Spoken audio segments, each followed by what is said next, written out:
So here I am in Thornley Dale, just south of the North Yorkshire Moors. North Yorkshire Moors? I always get that wrong because they made a fuss about it once and now I'm really paranoid about it. But anyway, I'm here because it's the home of the Dalby Bike Barn. And there he is, the man himself. Mr. Adrian Carter, Mr. Pace. Morning, dear. Morning, lovely day. Well, that worked out well. Didn't even script that. That worked splendidly. Right, I'll turn off and let's crack on. So, here we are, off-piste, in the back end of Dalby, with Mr. Pace himself, Adrian Carter, on the 627 there, I'm on the 529. Oh, this trail is sweet. Like I say, I mean, we're on the 627. Sorry, we're on the 127 first, and then there was the plus 29er bike that I tested for the magazines, and really lively, really playful bike, but relatively short. So the big changes with these bikes is a bit more length, about an inch more on the large, 25mm if you're metric, but not just that. Hey up.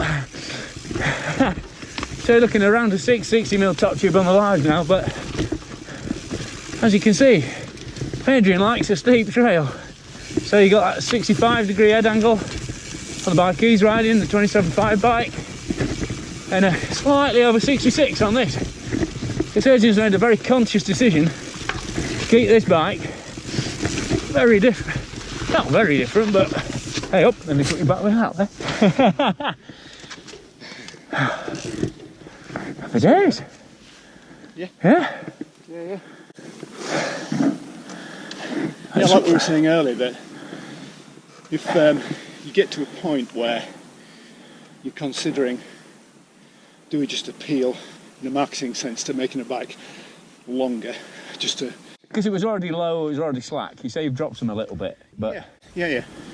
Touch lower. That was really because on the 627, because now it can accommodate plus size wheels. Yeah. Again, you have varying wheel diameter. Yeah. And the BB has to accommodate those. Yeah.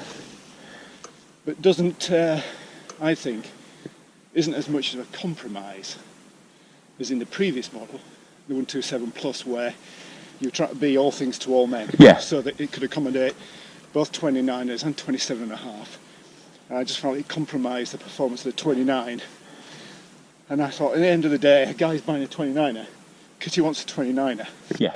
The majority isn't buying. Well, but I mean, back then, plus wheels. Yeah, back then it was a different market. There was a lot of people who were kind of plus curious, for want of a better phrase. Yeah. You know, people didn't know part of the appeal was getting a 29er, because theoretically 29er was almost on the way out. I guess when you were putting that bike together, you know, the real momentum was behind 27.5, not 27.5 plus. It was, yeah. When you're actually putting those joints together, 29 was, you know, officially dead and gone. People, I think, were in quite a hurry to get rid of it because it was lingering on as a wheel size they didn't want to cater for and want the stock. And then everybody went, hang on, no, 29's fast, it's controllable, we've got the geometry sorted now. We don't want to get rid. I mean, I know from a test editor point of view, we all kept 29s, even though things like, you know, Trek got rid of the Remedy 29 just after it won 2 Enduro World Series, you know, overall titles. Yeah. They went, oh no, we're not doing it anymore, we're just going to do 27.5. So I think the root of that rebirth of the 29er mostly comes from the birth of the 27.5. Yeah. In as much as, I think that in the early days of 29, basically it was a 26-inch wheel bike with 29 wheels put in it. Just about squeezed in. There's the obvious reason why they got such a bad rap to start with, because no one really knew how to create a design that was beneficial exclusively to 29-inch wheels. And it was such a big compromise and a steep learning curve. They got a bad rap, and that lasted for a few years. And Yeah, plus it was marketed for fast cross-country lads. Yeah. So the tyres you got were for fast cross-country lads. Yeah. All narrow rims. XC, Yeah. hardtail carbon bike, Yeah, 29, that's what it was. that was theoretically where you saw the big benefits. Yeah. Yeah. Not in the fact it rolled fast whether you were going uphill or downhill. But then I think when 27.5 inch wheels came out and they started to grow in diameter, then there was more of a direct comparison with the 29, and the components that were available started to be more you could start to see that you could transition from a 27.5 into a 29 much more easily than you could have understood when it was 26 to a 20. Or you realise that your 29 120mm bike was actually keeping up with a 140 150mm 27.5 bike just because of the you know, just because of the wheel size, and there's that whole, it adds 20mm of travel kind of thing.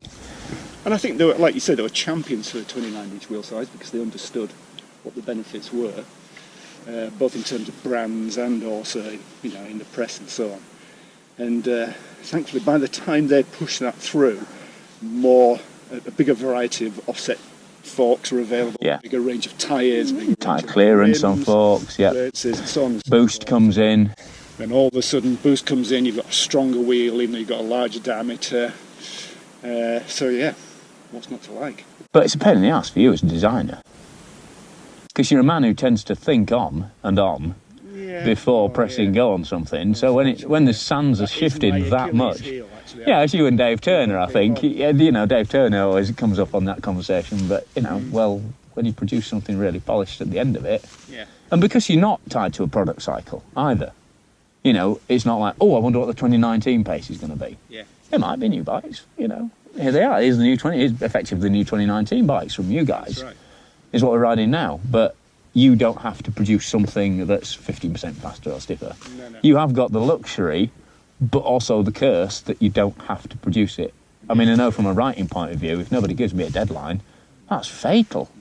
Or even a title, I'm like, but how many stand first? I've got 3 alpha females behind me, though, just whipping me into shape.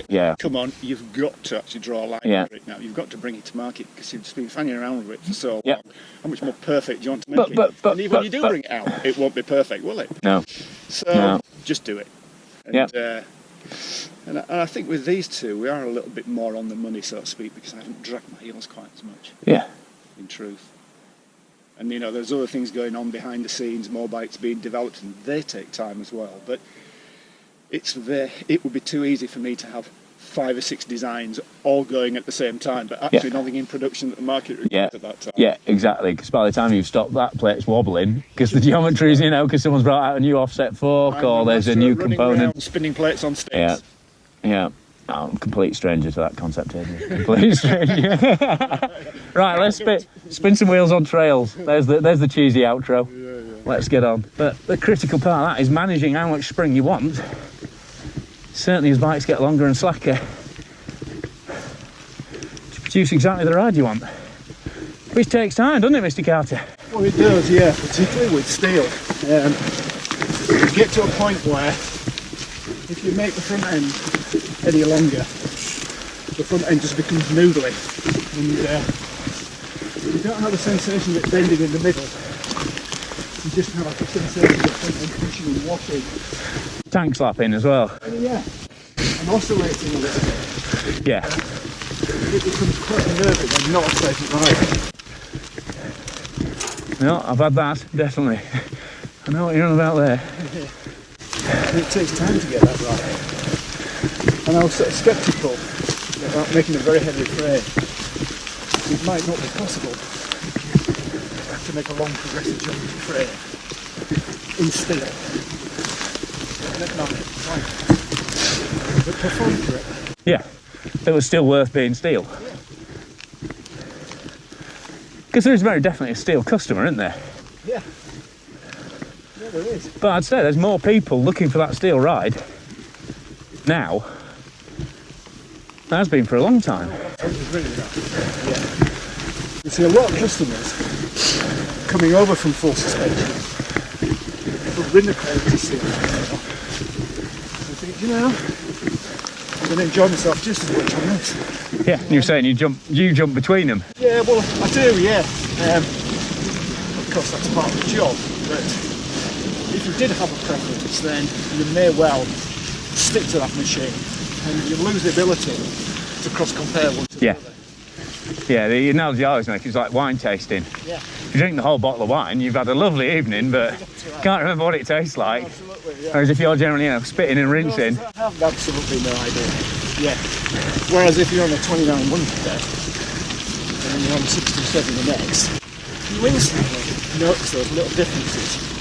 And hopefully those are positive, and if not, that's what That's the food that gets your mind working. And what, Yeah. how can we make it perform as good as the other? Whereas technically it shouldn't be able to do that because, 29 wheels and 27.5-inch wheels, and all the other different aspects of geometry, they each have the place, but doing an engineering sense in a pyramid, bring those to the same point, it's quite a difficult thing to do. Really. Yeah. I mean, to be honest, I was going to have a little sort of interview chat session with Adrian when we got back to the office, but why would you do that when you can have the interview sort of chat thing out here? For a start, you've not got a office. Yeah, fair play. This is the desk. Nice natural lighting. Good Yeah, view. no worries about strobe from the LEDs. Yeah, that's right. Yeah, But reasonably good Wi-Fi. Yeah, So, third time up here this week, you say? yeah, that's right. Yeah, yesterday was just a clear blue sky day. It was just superb. And I came up a little bit earlier in the morning, so the ground was reasonably frozen. It was wonderful. Right, so the day before, even though the day before was Sunday, and Dalby can be very busy, once you get out into the further corners of the forest, I think everybody's afraid of the big bad wolf, doesn't like to go out into those darker regions because you've just got the whole forest to yourself. It's a great place to be. Particularly if you want to stay focused and you're trying to develop something, or you've got your mind working on something, you can focus on what you're doing without hearing an electric bike buzzing your rear wheel from behind. Oh, you're getting a lot of them at Dalby now. Oh yeah.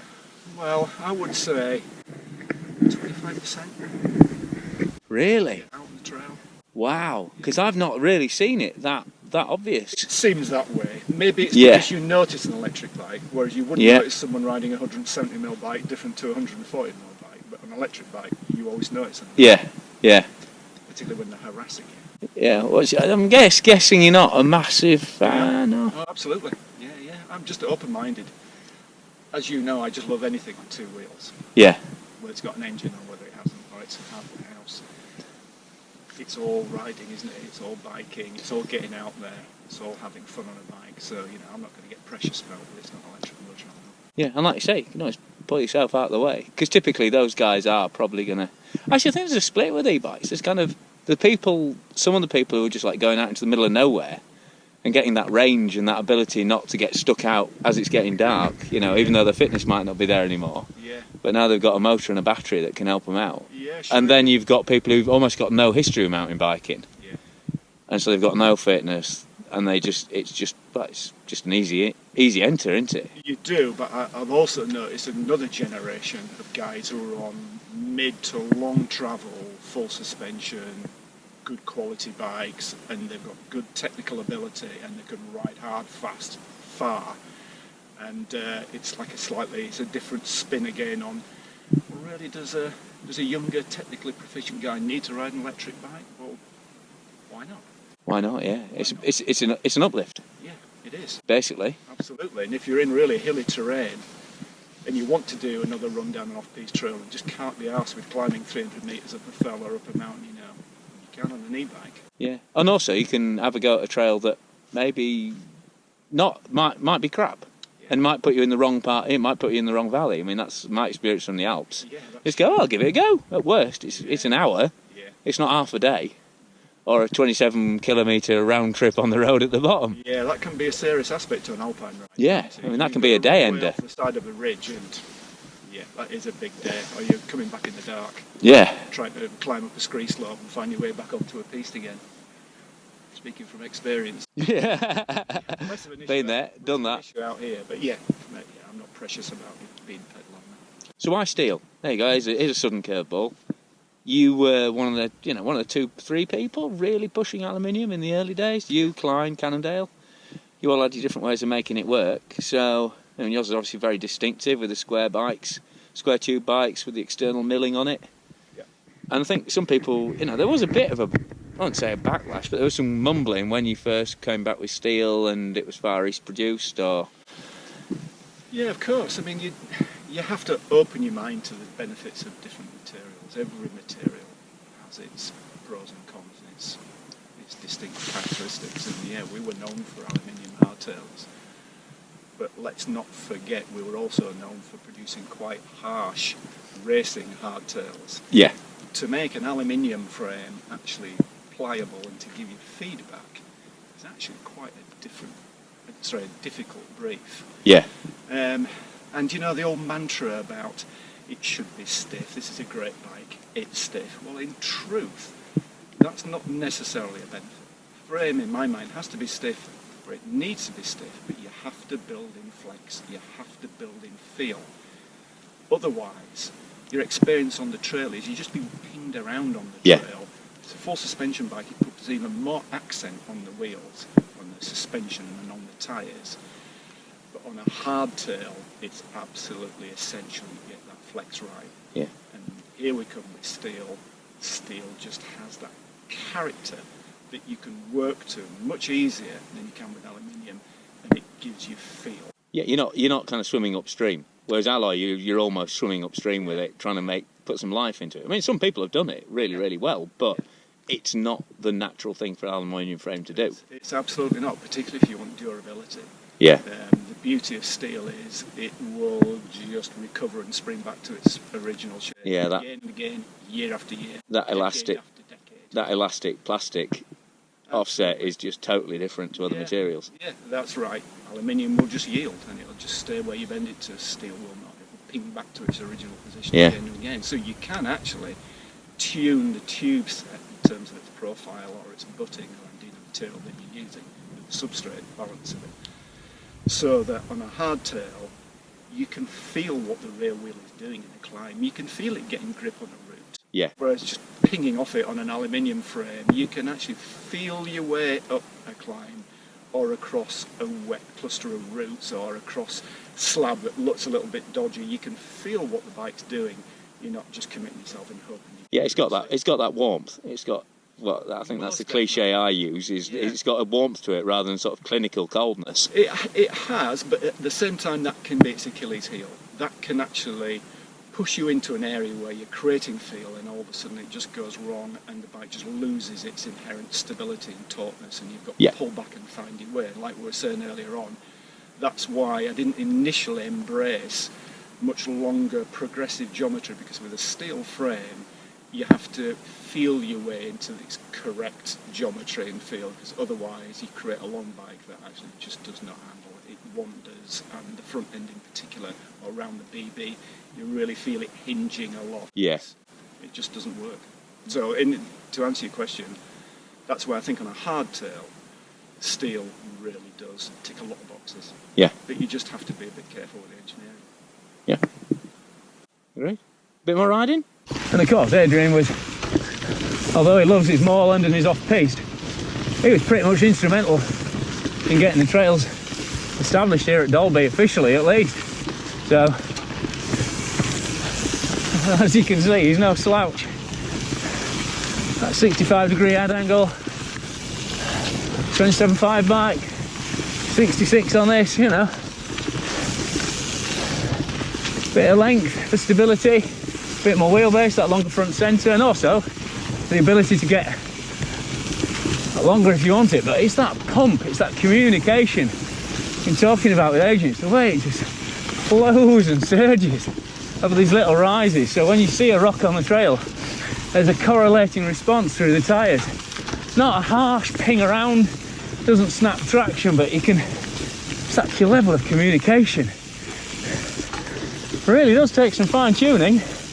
Ridden a lot of bikes recently that get it wrong. They're either so dull they really don't feel like it was worth getting steel and paying that weight penalty. The steel bikes aren't light. I mean, this is a 2.7 kilo frame. You can get a full suspension frame for that. She paid enough money and got carbon. But when it is done right, the flow and engagement and ride feel that really brings the trail to life, literally brings it to life. It's like a good amplification in a stereo or any kind of tool you're using, you know. When your connection with that work that you're doing is actually accentuates it and actually builds it, that's when it really comes to life. That's where the enjoyment sparks off. The trouble with riding with Adrian is every time we get to a bit where we're just cruising along, he starts saying interesting stuff. So keep having to go, right, we're stopping, we're going to start that conversation again. And we're just talking about, you know, materials again. And just saying, you know, it's such a fine pitch. I mean, I've ridden steel hardtails that are just as dead as a doornail. And you go, ugh. Yeah, well, sometimes actually that's because some steel frames are price driven. Yeah, okay. Oh, they're not necessarily cheap. No, but you know, to get the right feel from the steel frame, like we were talking about earlier, it requires that balance between many things. But one of them is actually to have the right wall thickness, the right diameter in the right place at the right time, and then you can create something that pings and it feels urgent, really comfortable and fun. It's not dead.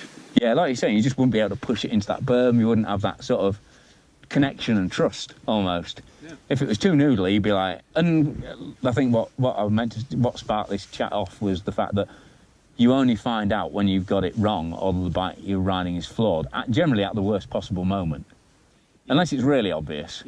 Yeah, that's very true. That's when the real testing happens. At exactly the time when you shouldn't be. Yeah. And you can pay a big price for that.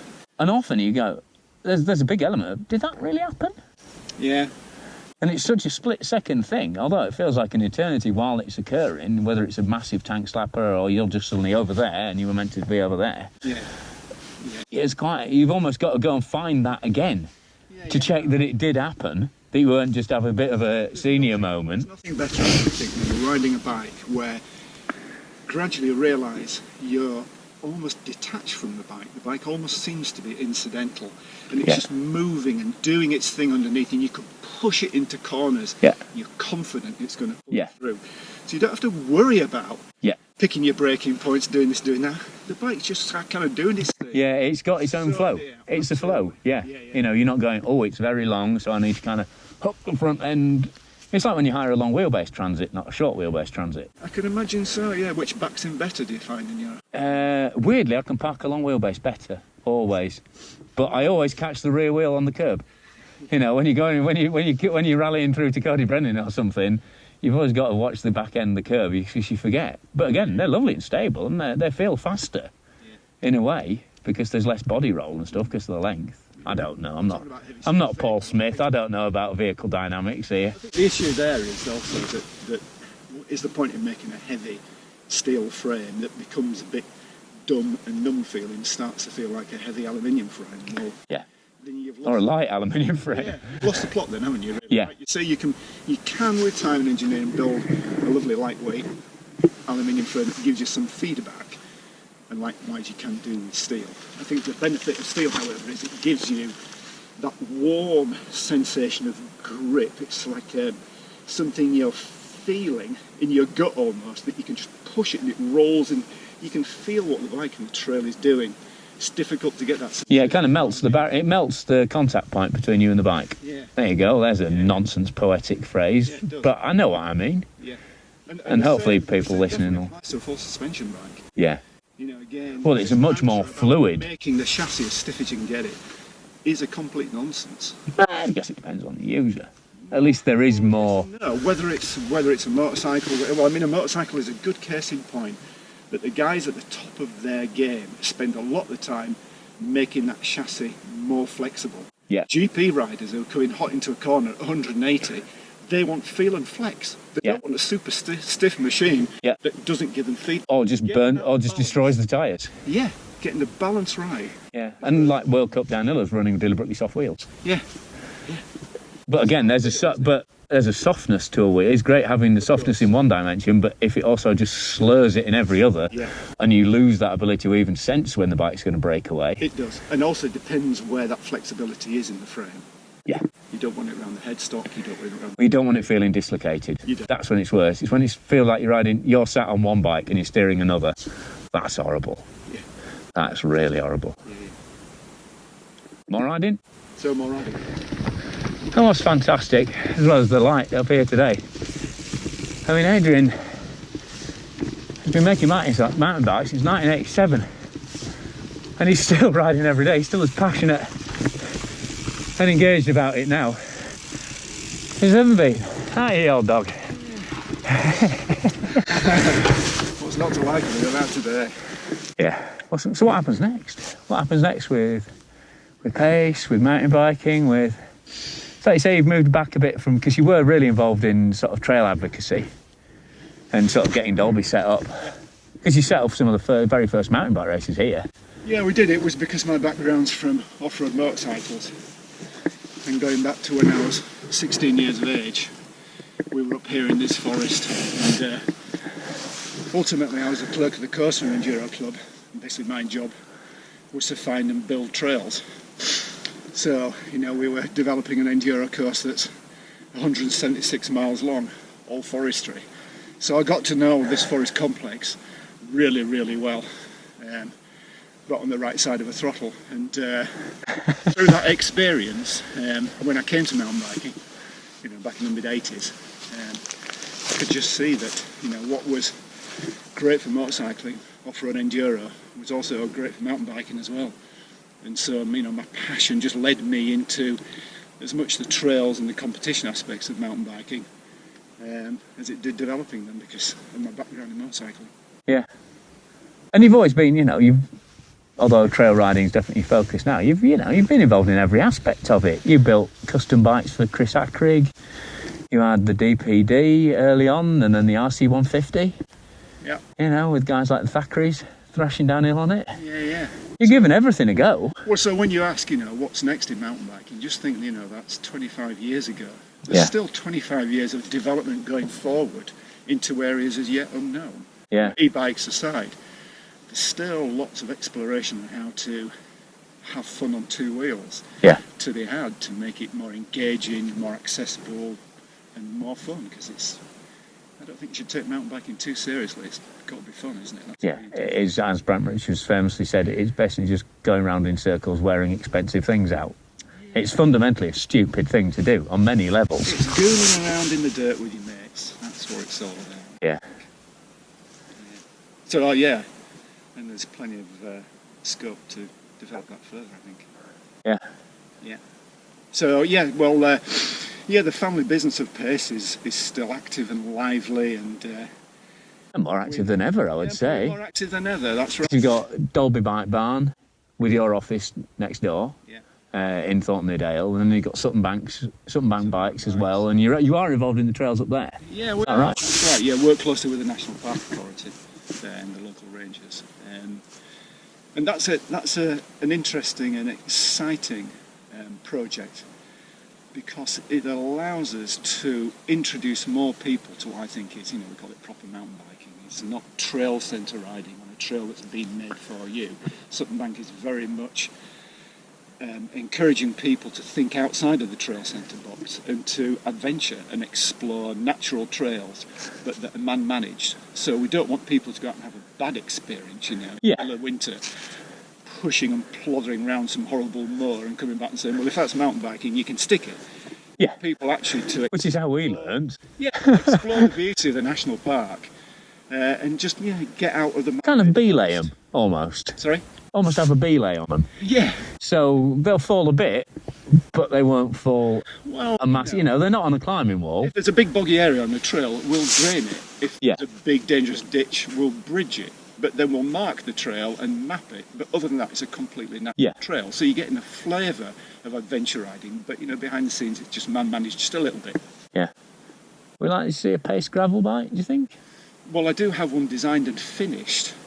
In truth, coming alongside it for a few years has been a carbon full suspension bike, and we've brought that forward and we've stepped up to the plate with that. You told me I wasn't allowed to talk about that. No, we're allowed to actually talk about it. We're not allowed to actually say exactly what it is or when it's coming out. But, you know, you're asking me what... But that's been going a while, hasn't it? Yeah, that's been going 3 years. Yeah. The issue really with developing a carbon bike is that, unlike a steel frame where you can respond quickly to the market. Because you're saying you can get steel frames built in like batches of 50. That's not a hassle for your builders. It's just, you know, that's part of the joy of getting it built in steel. Absolutely. Yeah. When you're working in carbon and you have to commit yourself to a mould, some years in the past, so you're developing the geometry, you're trying to look 2 or 3 years into the future, or at least, you know, let's turn it around and put it the other way. There is no point introducing a design or a machine into the marketplace that's ahead of the game, because people still don't want something that they don't want. You have to give them something Yeah. that they do want. Yeah. So 2.5 years ago, we had to try and anticipate, well, where are we going to be in mountain biking 2 or 3 years down the line, and let's try and not push the envelope too much, but just basically give the rider what they want. So that's what we've been working on. But not have it turn obsolete. Yeah. Which has been with the current flux in all the different standards and sort of demands and stuff. Yeah. That's been the hard thing to manage. Well, that comes back nicely, doesn't it, to what we were saying earlier on. There comes a point where you have to commit. Yeah. You have to just stop pushing that design round and round the screen. And Stop playing with your food, Adrian. Yeah. Eat your greens. Let's start cutting some metal. Let's start moulding some frames. Let's start, TIG welding some frames together. You have to commit yourself at some point. And yeah, there is a lot of that involved. But yeah. What area of product design isn't that still the issue, where you have to try and stop doing what you do and commit to what you do and get it into production and hopefully bring it to market Yeah. at time. And your passion is clearly developing product. I mean, there's a couple of times where you could have just gone, oh, do you know what? It's been fun. I can retire now. When you sold all the pace forks to DT, DT took on licensing for pace forks, and you sold the original sort of big factory. Yeah. Yeah, that must have been. Was there a temptation there just to go? No, honestly, there wasn't. Really? No, there wasn't. No, I've never lost my passion for riding things on two wheels, and still do. I still really enjoy it. Yeah, but you could have done that without having to make, go. Could do. Oh, but I just want to tweak it. Myself, I know I'd be down the garden in the shed, trying to do something. I just couldn't stop myself doing it. And I'd be there fanning around, trying to change something, trying to make something do something that now I didn't have the tooling and the background to be able to make it anymore. Yeah, you didn't have an excuse. That's right, yeah. So when we actually sold the fork part of the pace business to DT Swiss, honestly I felt liberated, because that particular product, that front suspension fork product, became a bit of an albatross around our neck. And as much as, we're 40 guys in the middle of the nowhere working out of a prefabricated building, in the national park, trying to compete with some of the biggest names in the world. Yeah. You have to develop your product at the same pace. You're not given any leeway to say, well, actually, there's only 40 guys in the middle of nowhere trying to develop this product. Which is weird, because... We'll a bit of slack, because you don't get that slack. But in a weird way, I guess with frames, there is more of that, I suppose. Would you say, in terms of frames, there's more of that kind of, people will gravitate towards a frame because it is built by, father and daughter team. Yeah. Or it's, hand-baled bicycle show or something like that. That's very true. I mean, suspension fork is a product. Frame is not a product. Yeah, it doesn't have that. It's a completely different emotional landscape, isn't it? I've not really thought about that before. When you have the components on it, all of a sudden it becomes a pace bike. It's no longer a pace frame. It's a complete pace bike that you're riding. Yeah. Whereas if you've got a pace fork, or did have a pace fork 12 years ago when we were still producing them, you were just riding a whatever brand bike it was. Was it 12 years ago? Yeah, it is. Yeah. It's true. Yeah. That's scary. I mean, there are some products that are kind of have that almost family feel to them, like Hope is a prime example, and there's some US brands as well. And probably if you're from Germany, there are German brands or whatever, like Tune or whoever. There'll be some, there are some that kind of transcend that, but there's certainly more of a sort of personality to a frame. Yeah. I guess by just naturally, because it's what gives a bike personality. Yeah, it is. And we've all been in this game for long enough now that pure performance. I mean, some people just want pure performance. But for a lot of people, that personality, that backstory, absolutely, and what it says about them as a rider. That brand that's on the tank, on the side of the tank, that's to a lot of people what makes a difference. But only because, in actual fact, that brand stands for it. Yeah. So in our respect, we do have a lot of heritage to the company and to the brand. But you have to keep on moving forward and reinventing what that heritage is. You have to keep topping it up from the top, otherwise... You can't rest on your laurels too long. No. No. Don't seem to be any sign of doing any resting on your laurels at all. There's no resting on laurels going on in this area of North Yorkshire. And long may it continue. Yeah, what are you doing to that? Inshallah, as they say. Yeah. Right, well, if I forget to do this bit at any other point, just massive thanks for sharing time with us on the trails. Always a pleasure, never a chore. Indeed. Happy days. Happy days. Right, let's do some riding. In fact, let's swap back. Now they're a magnificent machine, aren't they? Nothing like a good forward. Lego Technica started doing one. I'm very tempted. Not quite detailed enough. I think they peaked with the Unimog. I bought the Unimog and I thought, yeah. The JCB they did about, I guess about 8-10 years ago was brilliant. They had a couple of false starts where the hydraulics or the little sort of helicoil stuff. Right, I'll stop talking Lego Technic and get back in on the bike now. If you've any doubt that Adrian can't still ride, watch and learn, people. You've definitely not succeeded if you think I'm going to go on a hardtail ride today. I think you need to be able to go on a gnarly trail ride on a hardtail and not feel that the bike's out at its depth. Yeah. That you can still ride and ping and enjoy it and think, I really wish I was on my 6-inch travel trail bike. Yeah. Because they're so engaging a hardtail when you can get it right. Oh, that was belted. Got fun, huh? That is a sweet track. That is a really sweet track. Nice way to finish, huh? Oh, superb way to finish. Yeah. And like I say, what I was just getting through saying was both bikes just really showcase the wheel size. Yeah. Really, really well. Yeah. I mean, obviously siblings, but yeah. significant difference. Engaging. I really felt like I should have had like knee pads on this one. Really? And like was swinging myself around, just throwing my weight around a bit more. It feels more of a brawler, this bike. Yeah, I would say. Whereas that has got a bit more, slightly more aristocratic distance, you know. 29 is long distance, yeah. But still a ton of fun. Still a ton of fun. After all these years, making bikes and playing around in the woods on it is still a bloody good way. It's got to be fun, hasn't it? That's what this business is all about. It's making products that people just look forward to in riding. Yeah. Don't take it too seriously. We're not in it for a fortune. We're in it for a good time. Be in the wrong business. Yeah. So, 2 bikes. New RC627, new RC529.